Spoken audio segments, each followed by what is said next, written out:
Di ba ako nakikita? Ayan. So ito na ang aking ampalaya. So kinukuha ko ito para mas maganda ang bunga. Sa imbis na mapunta ang nutrients sa bunga, mapupunta lang sa leaf pag di mo alis ito. O diba? Ang gaganda. Salad ito. Pwede rin for monggo. Sarap-sarap na ihalo sa monggo. Tapos pwede rin pang tinola. Rames. It's even mas masarap kaysa dun sa ano yun, sili, dahon ng sili. Diba ang sarap pag dahon ng sili nilalagay mo sa tinolang manok. Itong ampalaya, I just learned it in the United States that you can use it instead of the sili o pag walang available na sili. Dito ko lang natutunan ko yung palang sarap-sarap.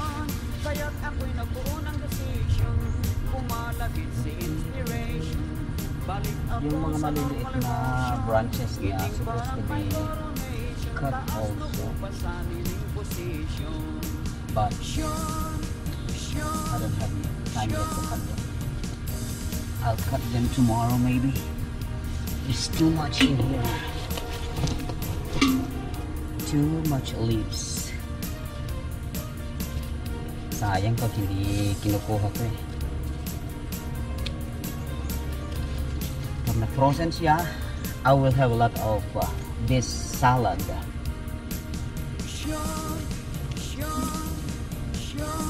Yan. Ganun lang. Ganun lang. Ang dami. Dami sa labas. Dito lang sa labas to dun sa inside marami pa. Marami yata sa loob kaysa dito sa labas.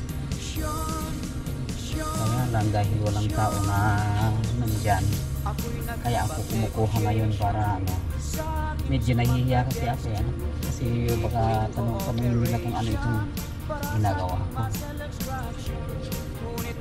But I should be proud to be a grass eating person. Herbivore. Omnivore pala. Kasi I eat also meats. Yan. Segan talaga. So, kakain ko.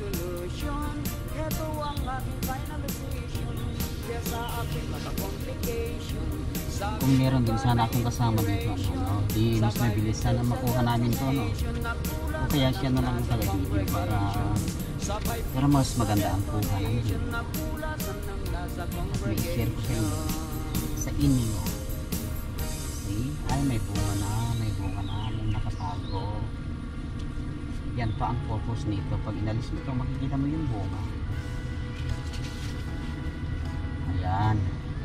Madami. May sadwa. Marami na yung dalawa, di ba?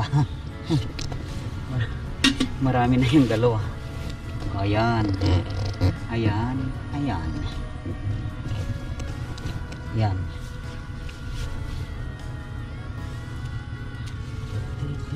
May dahilan ba ka na ako'y magdamdam? Ayan, ayan, ayan. Simula't simula. Ayan, may bunga pa dyan. Ano ba bunga? May alinlangan. Naglalabasan ng mga bunga. Hindi ko yes, lumalabas na ang daming bunga. Dami na to.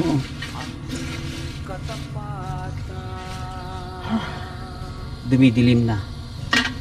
Dumidilim na ang paligid at marami pang kukuhanin.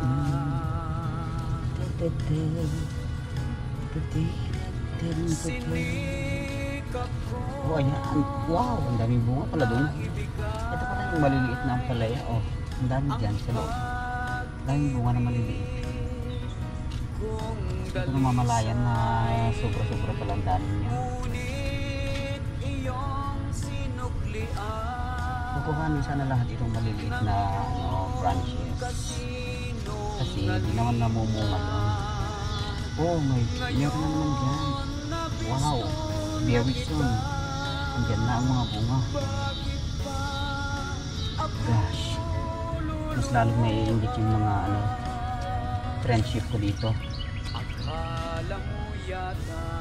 Ang maganda kasi pag pumupunta ang mga friends ko dito para manghingi ng manghingi ng aking mga halaman, mga vegetables. Nagdadala sila ng ice cream, nagdadala sila ng cake. Sana ang dadalhin nila yung fertilizer para next time mas maganda, di ba? Kahit yung isang supot na fertilizer lang, get all you can na, di ba? Kaya nga i-advertise ko.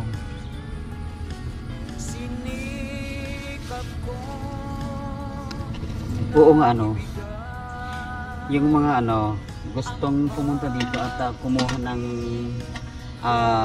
pick all you can, magdala kayo ng fertilizer para naman next time marami pa ring bunga to.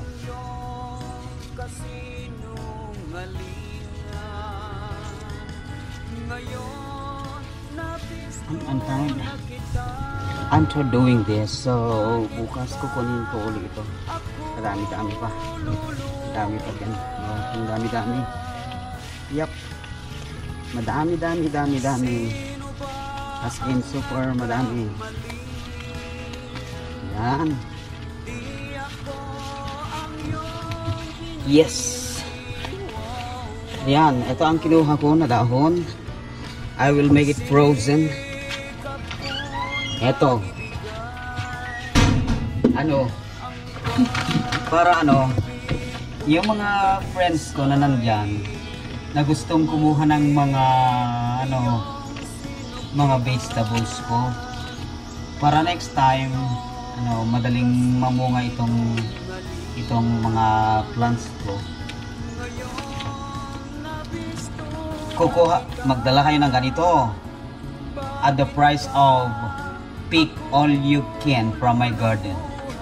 Isang ganito lang, then pick all you can. That's it.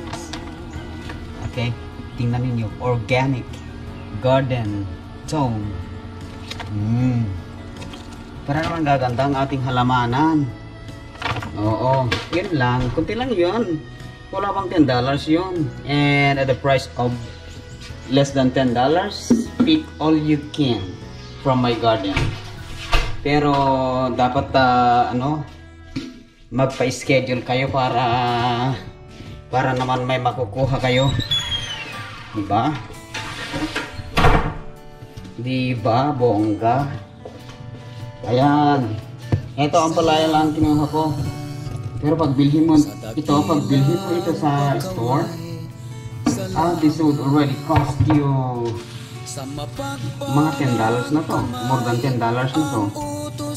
Sabi ko, pick all you can. Pag pumunta kayo dito, magdala kayo ng fertilizer na worth less than $10.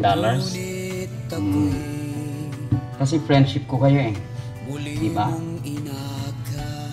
Bye-bye. That's advertisement.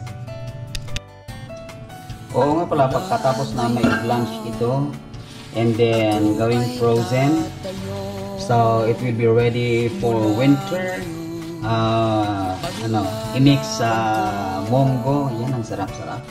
Kahit anyway. And then inilalagay ko sa isang dito. Dito ko inilalagay yung naka-blanch na. And I'll see to it that it is thin para kasi matigas yan. Pag lutuhin mo siya, manipis lang siya, madali lang kunin. So you can cut it right there, and then open it and put it in your munggo, or you can just put kamatis in it, and that is salad. Perfect. Love you people.